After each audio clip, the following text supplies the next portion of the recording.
So, Civilization 7. It has been about 6 months since the release of the game as of recording, and safe to say, the game has had a pretty rough reception. Personally, Civilization 6 is probably my favorite game of all time, and needless to say, I was disappointed, but being real, I kinda knew I was going to be disappointed because I like to set realistic standards for myself. So as I play this game and getting over my immediate anti-honeymoon phase, I ended up really enjoying it, especially as it gained updates. It's not a bad game, in my opinion. It's might be one of the better games in the entire series. The thing is, there's a lot of videos on Civ 7, and I think it's very reasonable for people to not like Civ 7. I'm perfectly fine on being on the minority about this, but there are a lot of videos on Civ 7 on about how weird it is, and quite frankly, yeah, what the fuck? Ever since this game has been announced and its main system had been announced, what the fuck? Why is it like this? Who in the right mind? See, if I'm allowed to do a quick review, Civ 7 has a ton of really small mechanics that make it excellent. And then there's the really big mechanic that a lot of people have a lot of problems with. I definitely think the game's going to be underrated and probably a black horse in the future, but as it is now, it's a good game, if extremely overpriced. Anyways, as I was saying, so many people have said how it's weird, and all the different ways in which it's weird. But why is it weird? And how do we enjoy it? I am going to go through the 3 reasons in which I think causes the game to be so weird. And then I'm going to give you a few simple ways to like the game a bit more. First reason, changing attitudes in historical strategy games.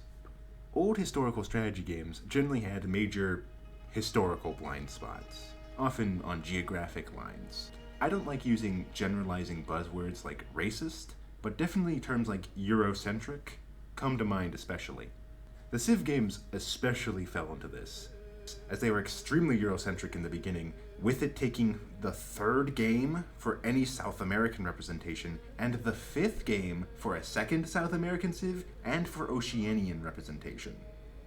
You can debate on how important representation is. I think it's extremely important, but you're allowed to disagree. The important thing is, the developers definitely thought it was a problem that needed to be fixed. I think it's obvious just from hearing these people talk on live streams whenever a quote-unquote more diverse Civ is added. Modern historical strategy games are increasingly addressing the problem of Eurocentrism with more diverse rosters. Less prevalence is put onto what cultures are quote-unquote relevant in history, and more on exploring interesting historical events, which I think is great. Which explains why Civ switching was likely considered, as it's an extremely easy way to explore lesser-known historical eras and regions. Reason number 2. No spin-off. Civ games used to have spin-offs. Civ 4 had Colonization, and Civ 5 had Beyond Earth. Both of these games generally act as an experimental feature testing ground for the next game. Civilization 4 Colonization introduced competitive Great People, which would be carried over to Civ 6, and it mainly introduced its tribe system, which would be reimagined into the city-state system of Civ 5. Meanwhile, Beyond Earth, while it swung in a lot of directions and none of them really stuck in Civ 6, it did introduce the agenda system, which did stay there. Long story short though, the spin-offs were mainly used for the developers to stretch their creative muscles and to throw a ton of things at the wall and see what would stick. The thing is, these games didn't do very well, especially Beyond Earth. And financially speaking, I can completely see why they didn't get any more of them. The thing is, Civilization couldn't just be Civ 6 again. I know I would have liked that, and a lot of people would have liked that, and it probably should have been that, in my opinion, but Firaxis takes a lot of pride in their games being unique, and I think all the Civ games should have a very strong individual identity. So, Civ 7 had to take inspiration, and so they looked at 2 games in particular. Obviously, there's Humankind, the pioneer of the Civ switching mechanics.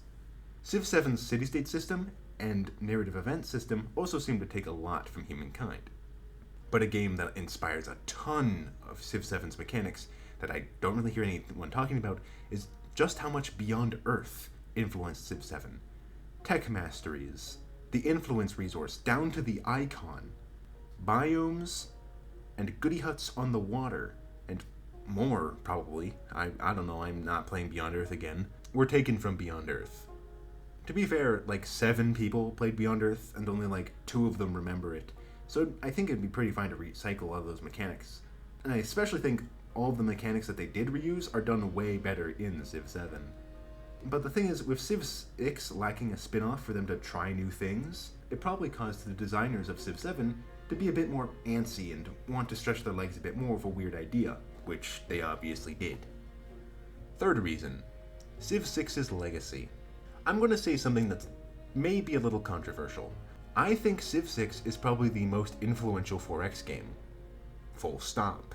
Now, that might sound kind of crazy, but if you look at every single 4X game to release since Civ 6, it is a massive looming shadow over the genre. It is hard to find a 4X game coming out now that doesn't have some kind of district system. And well, obviously Civ 6 didn't create the district system, it did popularize it, and a lot of its other systems are reintroduced or subverted in other games in the genre. All the same, Civ 7 probably felt a need to expand and alter their systems. Which leads me to introduce you to the 4-game cycle. This is a pattern I noticed in a lot of long-running franchises. It goes a little something like this. The first game in the cycle is either the first game in the franchise, or like a major overhaul or reboot of the series that generally polishes or changes the gameplay, and establishes the groundwork for the series moving forward. The second game is an improvement on the first game's formula massively, polishes a lot of the problems, and is generally just a really well-beloved game.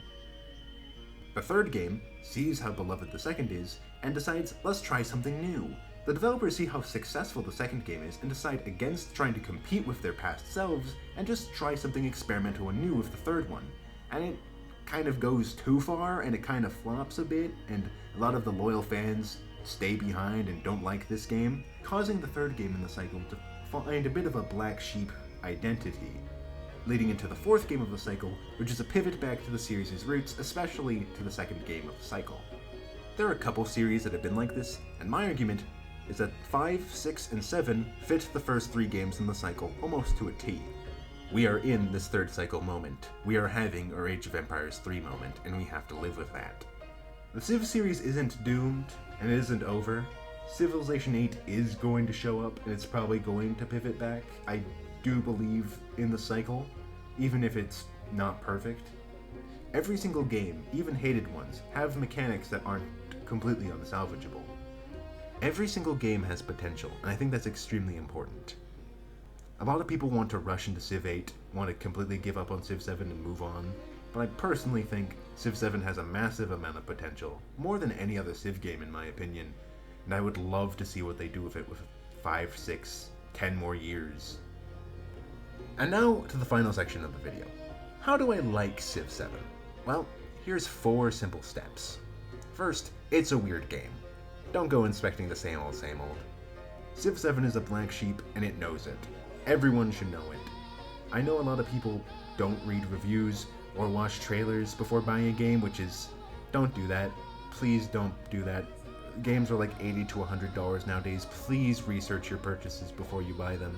But if you're going into Civ 7 blind, I would suggest just having the mentality that this isn't a normal Civ game. This is a weird one. This is with a completely different mindset and a completely different system. Second is to read the flavor text. Flavor and thematic value is one of Civ 7's greatest strengths, and I find myself having a lot of fun reading the various flavor texts and unique narrative events that can occur. Obviously, at some point I'm going to start getting repeats, but on the first couple playthroughs, it's really fun reading the flavor text. And it really brings out that feeling of you're actually building a civilization and making choices, even if the actual choices in gameplay themselves are quite simple. And third, experiment with builds and synergies. Civilization 7 has the most potential for this of any Civ game.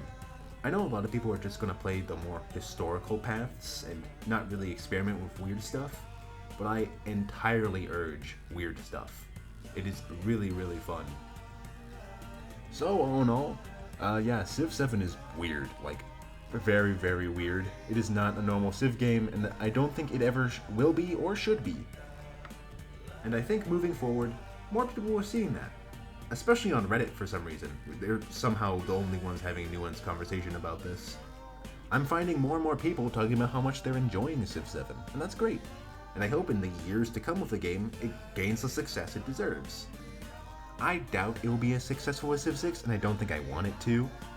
but I do hope it becomes successful enough to justify a large amount of content moving forward. And well, that's all I want to talk about, so